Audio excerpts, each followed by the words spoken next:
আমার ইউটিউবের সকল দর্শককে জানাই স্বাগত। আমি আবার চলে এলাম একটি রেসিপি নিয়ে। রেসিপিটি দেখুন, দেখে ভালো লাগলে লাইক শেয়ার কমেন্ট অবশ্যই করবেন। আর যদি নতুন বন্ধু হয়ে থাকেন তাহলে একটা সাবস্ক্রাইব করে দেবেন। আজ বানাবো লাউ শাকের পোস্ত।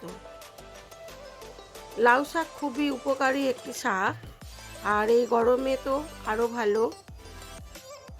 ঝালে ঝোলে বা পোস্ত করে সব রকমভাবেই লাউ শাক খাওয়া যেতে পারে। প্রচণ্ড গরমে অবশ্যই লাউ শাক খাওয়া উচিত। আজ আমি লাউ শাকের পোস্ত বানাবো। প্রথমে দিয়ে দিলাম 5 ফোড়ন।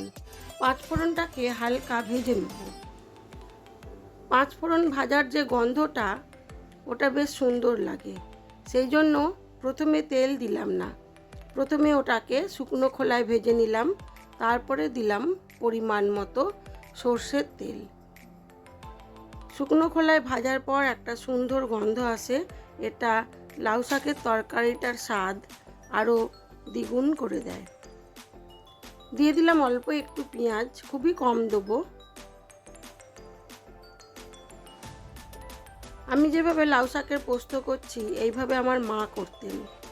আজ আমার মা আর নেই, তবুও সেই মায়ের কথা ভেবেই আজকে একটু লাউ শাকের পোস্ত করলাম।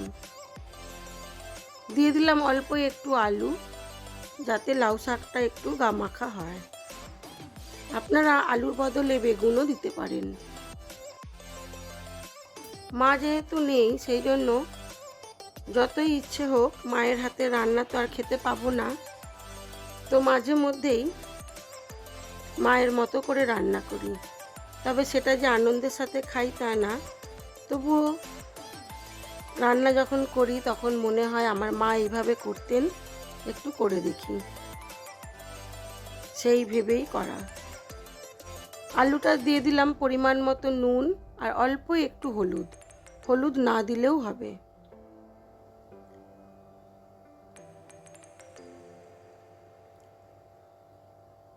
দিয়ে দেবো কেটে রাখা ডাঁটাটা। লাউ শাকের ডাঁটাগুলোকে আলাদা করে নিয়েছি আর পাতাগুলোকে আলাদা করে নিয়েছি। ডাঁটাটা একটু আলুর সাথে নেড়ে নেব।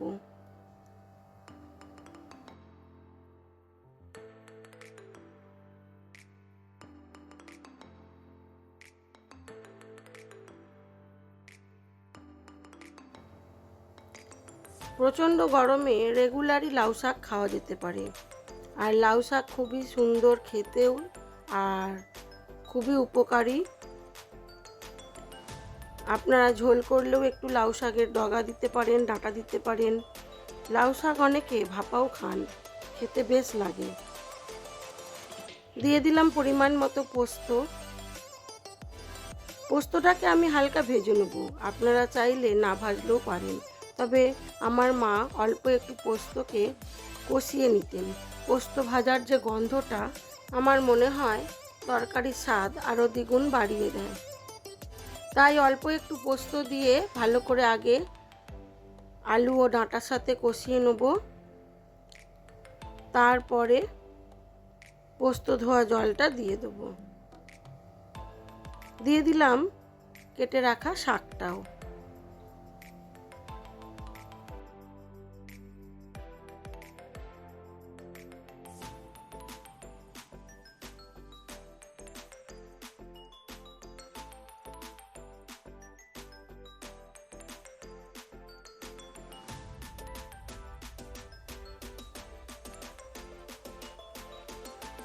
ভালো করে মিশিয়ে নেব মশলার সাথে শাকটাকে।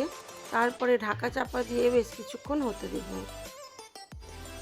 আর দিয়ে দেবো এর মধ্যে পরিমাণ মতো নুন ও চিনি। দিয়ে দিলাম পোস্ত বাটা জলটা। এবারে ঢাকা চাপা দিয়ে এটাকে হতে দেব।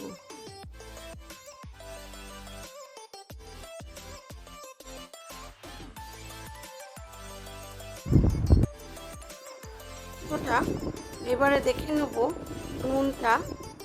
দিয়ে দিলাম অল্প একটু চিনি।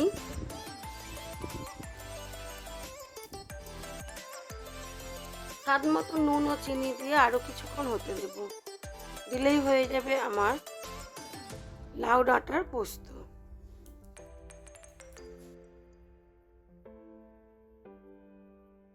এবার আমি এটাকে সার্ভ করে দেবো। আমার এই ভিডিওগুলি যদি আপনাদের ভালো লেগে থাকে তাহলে লাইক শেয়ার কমেন্ট অবশ্যই করবেন, আর যদি নতুন বন্ধু হয়ে থাকেন একটা সাবস্ক্রাইব করে দেবেন। চলুন এবারে দেখাই আমার আজকের লাঞ্চে কি ছিল।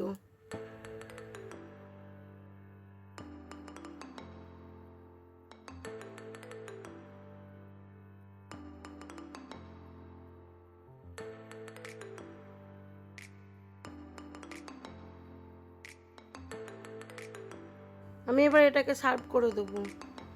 তারপরে দেখাই চলুন আমার আজকের দুপুরে লাঞ্চে কি কি ছিল।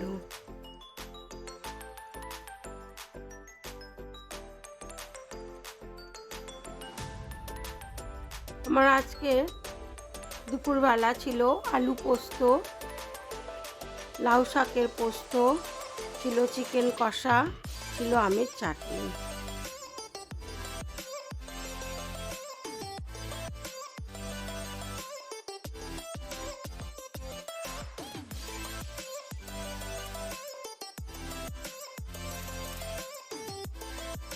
আজ এই পর্যন্তই। সবাই ভালো থাকবেন, সুস্থ থাকবেন, নিজেদের খেয়াল রাখবেন।